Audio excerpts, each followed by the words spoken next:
काँग्रेस नेत्यांची थेट मातोश्रीवर उद्धव ठाकरेंसोबत बैठक. विधान परिषदेतील विरोधी पक्षनेते पदासाठी सतेज पाटलांच्या नावाची चर्चा. राज्यात एकीकडे आरक्षणाच्या मुद्द्यावरून मराठा ओबीसींमध्ये वादंग उभे राहिले असताना हैदराबाद गॅझेटियरवरून सरकारच्या अडचणी वाढण्याची शक्यता आहे, तर सध्या सुरू असलेल्या आरक्षणाच्या मुद्द्यावरून मराठा ओबीसींसह बंजारा समाजाने बैठकीचं सत्र सुरू केल्याचं चित्र आहे. अशातच आता मातोश्रीवर देखील काँग्रेस नेत्यांची शिवसेना पक्षप्रमुख उद्धव ठाकरे यांच्यासोबत बैठक होते आहे. विधान परिषदेच्या विरोधी पक्षनेतेपदावर काँग्रेस दावा सांगणार असून सतेज पाटील यांच्या नावाची विधान परिषद विरोधी पक्षनेतेपदासाठी वर्णी लागण्याची चर्चा आहे.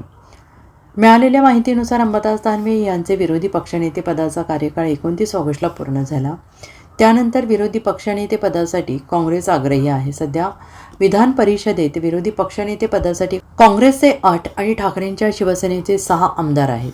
त्यामुळे महाविकास आघाडीत विधान परिषद विरोधी पक्षनेतेपदासाठी काँग्रेसने दावा केलेला आहे, अशी सूत्रांची माहिती आहे. या सगळ्या संदर्भात उद्धव ठाकरे यांच्यासोबत काँग्रेस नेते चर्चा करत असल्याची माहिती सूत्रांकडून देण्यात आलेली आहे. माननीय उद्धवजींची आम्ही आज भेट घेतली. विधिमंडळ काँग्रेसचे नेते विजय वडेट्टीवारजी, उपनेते अमित पटेलजी, आम्ही सर्व एकत्र भेटलेलो आहे आणि महाराष्ट्राचं जे पुढचं भविष्य काळातलं राजकारण आहे, ज्या निवडणुका स्थानिक स्वराज्य संस्थेच्या येणार आहेत त्याची सुद्धा एक सविस्तर चर्चा आम्ही केलेली आहे. याशिवाय विधान परिषद सुद्धा विरोधी पक्ष नेतेपद आज मोकळं आहे, झालेलं आहे, खाली आहे. विधानसभेत सुद्धा विरोधी पक्ष नेतेपद भरलं गेलेलं नाही. या सगळ्या गोष्टींची चर्चा आम्ही केलेली आहे, सविस्तर चर्चा झालेली आहे. पुढचा जो काळ आहे त्या बाबतीत जे राजकारण आहे, स्थानिक स्वराज्य संस्था निवडणुका आहे, या बाबतीत आम्ही एकत्र निर्णय करतो. विधान परिषदेत आमदारांची संख्या जास्त आहे तर विधान परिषद विरोधी पक्षनेते पदावर काँग्रेस आहे ना, म्हणजे आम्ही ते सुद्धा आम्ही विनंती केलेलीच आहे. ती सुद्धा आज फक्त विधानसभेचं सुद्धा आज खाली आहे. हे दोन्ही गोष्टी आहेत.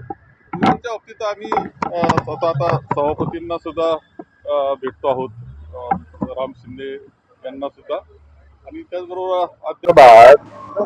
आज एकदम सविस्तर चर्चा झाली आणि अनेक विषयावर चर्चा झाली. भविष्यातील होणाऱ्या निवडणुका त्या कशा पद्धतीनं लढाव्यात त्या संदर्भात चर्चा झाली आणि एकूण राजकीय चर्चेमध्ये ओघाओघानं या विधान परिषदेच्या रिक्त जागेच्या संदर्भातही चर्चा झाली. आणि आज पवार साहेब दिल्लीमध्ये आहेत, उद्याची निवडणूक आहे उपराष्ट्रपती पदाची. ते मुंबईत आल्यानंतर आम्ही त्यांना सुद्धा भेटणार आहोत. आम्ही वेळ मागितला होता आणि यानंतर मुख्यमंत्र्यांशी सुद्धा आम्ही चर्चा करणार आहोत. संख्याबळानुसार आमच्याकडे आहेच ते विधान परिषदेमध्ये, त्यात काही दुमत नाही. म्हणून या विषयाला घेऊनच आजची ही चर्चा होती.